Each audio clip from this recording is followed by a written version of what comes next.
அனைவருக்கும் இந்த விஸ்வாவின் அன்பு வணக்கங்கள். நேற்று முழுவதும் தமிழ்நாடு ஒரே கலவர பூமியாக மாறி இருக்கிறது. என்ன காரணம்? 2 நாட்களுக்கு முன்னால் திமுகவின் சார்பிலே தஞ்சை மாவட்டத்தில் ஒரு மாபெரும் விவசாயிகள் சார்ந்த ஒரு போராட்டம் நடக்கிறது. அங்கு எதிர்க்கட்சி தலைவர் அண்ணன் உதயநிதி அவர்கள் தவறாக ஏதோ இரட்டை அர்த்த வார்த்தை பேசிவிட்டதாக தகவல்கள் வெளிவந்தது. அதை நானும் பார்த்தேன். பெண்களை பற்றி தவறாக யார் பேசினாலும் அது தப்புதான். அது எந்த உச்சத்தில் இருக்கும் தலைவராக இருந்தாலும் பெண்களை எவன் ஒருவன் இழிவாக பேசுகிறானோ அது மாபெரும் குற்றம்.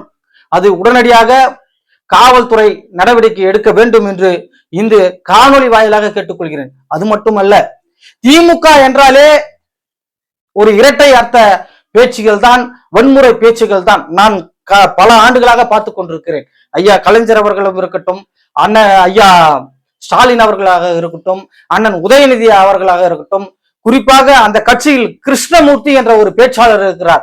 வாயை துறந்தாலே நாராசம்தான். அவனே இவனே மாம மச்சான் அப்படின்னு தொடர்ச்செறிவாப்புல. குறிப்பாக அதே போல சைதை சத்யா என்ற ஒரு பேச்சாளர் இருக்கிறார். ஏற்கனவே பெண்களை தவறாக பேசி அவர் சிறை சென்றிருக்கிறார். ஆக திமுக என்றாலுமே அவர்கள் இரட்டை அர்த்த பேச்சுகளில் தான் குறிப்பாக இருக்கும்.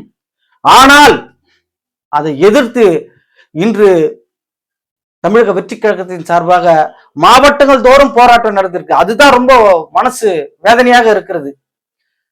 அண்ணன் தங்க தளபதி அண்ணன் ஜோசப் விஜய் அவர்கள் சட்டத்திற்கு முன்னால் எல்லாம் சமம், எவனாக இருந்தா கட்சிக்காரங்க அவனை தூக்கி போட்டு மிதிப்பன் என்று அவர் தலைமைச் செயலகத்தை பேசிக் கொண்டிருக்கிறார். ஆனால் நடப்பது என்ன?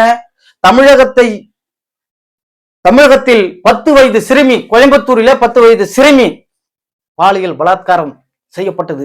தமிழக வெற்றி கழகம் உண்மையாலுமே தமிழக வெற்றி கழகம் போராட்டம் நடக்கிற அதுக்குதான் போராட்டம் பண்ண. ஆனா அங்க இருந்த ஒரு பெண் அந்த குழந்தையின் தாயை தவறாக சித்தரித்து பேசினார். அதே போல சேலத்தில் மணிகண்டன் என்ற ஒரு பாவி 100க்கும் மேற்பட்ட பெண்களை பாலியல் பலாத்காரம் செய்து வீடியோ எடுத்து மிரட்டி இருக்கிறான். ஒரு பொள்ளாச்சி சம்பவம் போல இன்னொரு சம்பவம் நடந்திருக்கிறது.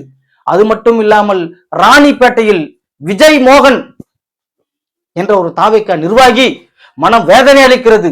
ஒரு பெண் எதை கூறக்கூடாதோ வெளியில் வந்து அதை கூறினால் அதை ஆதரித்து சில பெண்கள் வீடியோ போடுவதுதான் மன வேதனையாக இருக்கிறது. அது மட்டும் இல்லாமல் ஒரு சட்டமன்ற உறுப்பினருடைய நண்பர்கள் ஒரு பெண்ணை தூக்கி கொண்டு கேரளாவுக்கு சென்று பாலியல் பலாத்காரம் செய்திருக்கிறார்கள். குறிப்பாக அவர்களை எதிர்த்துதான் தமிழக வெற்றி கழகம் போராட்டம் நடத்தியிருக்க வேண்டுமே தவிர இந்த சின்ன விஷயத்திற்கு போராட்டம் நடத்தியிருக்க கூடாது. ஏன்னா காவல்துறை அவர்கள் மீது நடவடிக்கை எடுக்கிறது. நாம் போராட வேண்டும் அவசியமே இல்லை. இன்று காவிரி நீர் தமிழகத்துக்கு தராத இந்த கர்நாடக அரசை எதிர்த்து தான் நம்ம போராட்டம் பண்ணியிருக்கணும். இன்னைக்கு தஞ்சை மாவட்டத்திலே குறுவை சாகுபடி 1 லட்சம் ஏக்கர் விவசாய பயிர் மொத்தம் அழிஞ்சு போச்சு, தண்ணி இல்லாம. இன்னைக்கு ஒரு மூட்டை 25 கிலோ மூட்டையோட விலை 300 ரூபாயிலிருந்து 400 ரூபாய் விலை ஏத்திட்டான். அரிசி விலை ஏத்திட்டான். குடும்பஸ்தெல்லாம் அலறான்.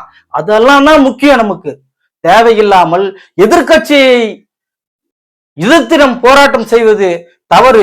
இனிவரும் காலங்களில் அண்ணன் ஜோசப் விஜய் அவர்களின் அறிவுறுத்தலின்படி நாம் முதலில் ஒழுக்கமாக இருக்க வேண்டும் என்று இந்த காணொலி வாயிலாக கேட்டுக்கொள்கிறேன்.